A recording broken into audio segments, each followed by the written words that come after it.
Hi everybody, my name is Mr. Winter. I teach 4th grade at Clark Elementary. I hope you're having a great winter break, and I'm so glad you're here today to read with me. I've got a great book for you that I'm really excited to share with you. My book is called Winter Candle by Jaron Ashford, illustrated by Stacy Chouette. I'm going to be reading this book off of Epic, so if you have access to Epic, you can actually read along with me, or you can look up the book after I read it to you if you want to reread it again or share it with somebody you know. I'm going to put the link in the YouTube description below, so you can check that out after I read. Winter Candle. Nana Clover checked her list. Turkey, in the oven. Potatoes, peeled. Napkins, folded just so. Candles. How could she have forgotten? Thanksgiving at 3C Juniper Court without candles? Unheard of. Down she padded 3 flights to the super. Candles, Nana see? Asked Trev. He opened a drawer and handed her a lumpy stick of wax. It's not pretty, but it'll burn. Nana Clover spread some pine cones and leaves around the frumpy candle. By the time her Thanksgiving guests arrived, the centerpiece glowed. Look at that candle. He's right, it's not perfect, but it's a candle nonetheless. Do you light any candles at your house for any reasons? 2 weeks later, 2G was in an uproar. The Havdallah Candle's not here, Nat yelled from the closet. In the kitchen, Mom sighed. I forgot to buy a new one. Avi's lip quivered, but the stars will be out soon. Sha, it's not the end of the world, Grandpa told the Denzinger children. Avi, go ask a neighbor for a candle. Up Avi clattered and rapped on Nana Clover's door, and down he clumped with the bumpy, drooping candle.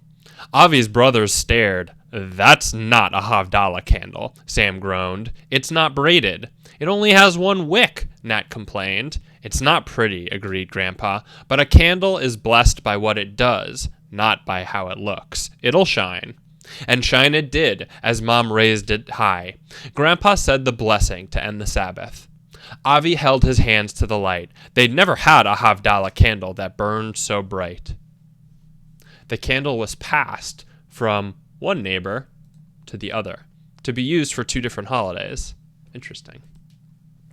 4 mornings later, it was 4D's turn for disaster. It's broken, Kirsten wailed. Liv came running.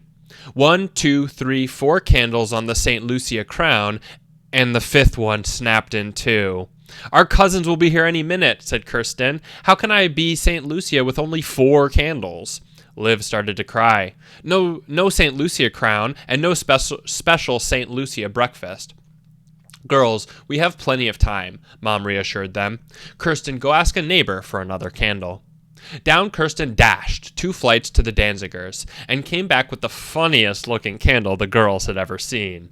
Everyone will laugh at me, moped Kirsten. You think it's going to be that same candle?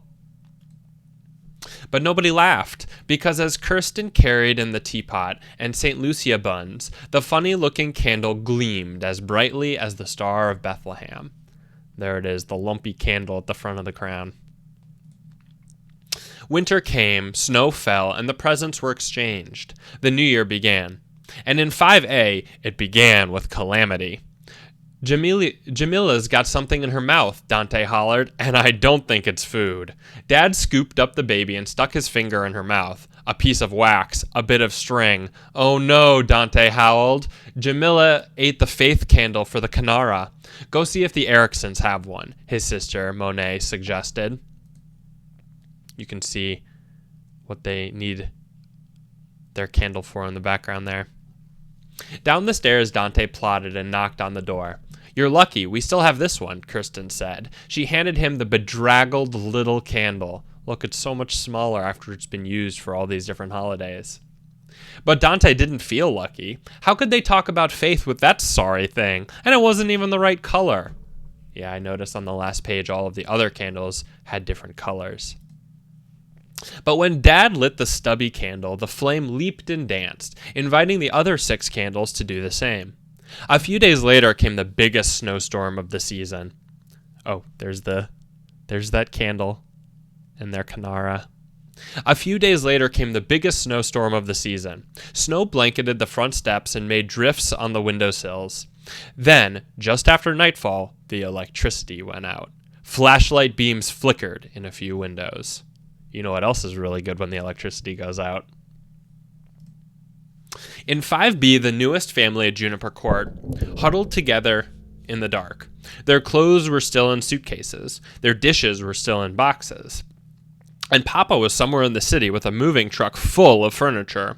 "How will Papa find us?" Nazreen asked. "The streetlights are out." "Papa won't find us," cried Farouk. "There's too much snow." "Of course he will find us," Mama said. "Nazreen, go next door and ask the neighbors for a candle. We'll put it in the window to light Papa's way." Next door, Dante scratched his head. "I think there's one left from Kwanzaa," he told Nazreen. He returned with a lump of wax that looked like a fairy tale troll. "Look how teeny it is."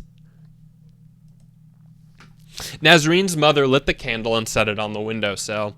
"How's Papa going to see one little candle in such a big city?" Farouk asked. But as they watched, the flame shimmered and grew. It glittered on the falling snowflakes until the dark street seemed spun with stars.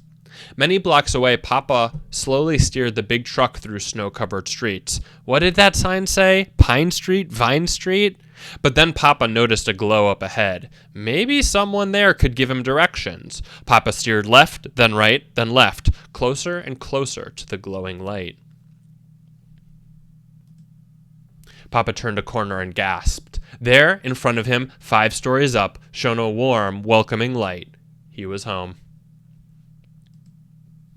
Papa climbed three floors, 4 floors, 5 floors. And then, "Papa's here!" Nazreen and Farouk flew down the hall and into their father's arms. "Come see our new house, Papa," cried Nazreen. "And look, everyone else is coming too." The little apartment filled with neighbors. Dante's family brought chairs and a folding table. Nana Clover made a bed out of blankets for Nazreen and Farouk. Trev brought a small heater. The Erickson girls and their mother made sandwiches, and the Danzigers put a pot of soup to warm on the camping stove. Everyone welcomed Nazreen and Farouk and Mama and Papa to their new home. And there's the candle, still shining. And the gnarled little candle glowed so brightly in the window that when the electricity finally did come back on, no one even noticed. The end. So I really love this book because it shows different groups of people with different cultures celebrating different holidays, but all coming together to help each other, and the similarities between those holidays in that they all need those candles to help celebrate, and that candle represents something positive in each of their different cultures. So again, I'll ask you to think about, do you use candles to celebrate anything in your culture or in your house with your family? I hope you have a great rest of your winter break. I hope you enjoy all of the stories that the Clark teachers and staff are sharing with you, and I am so excited to see you in 2021 and beyond.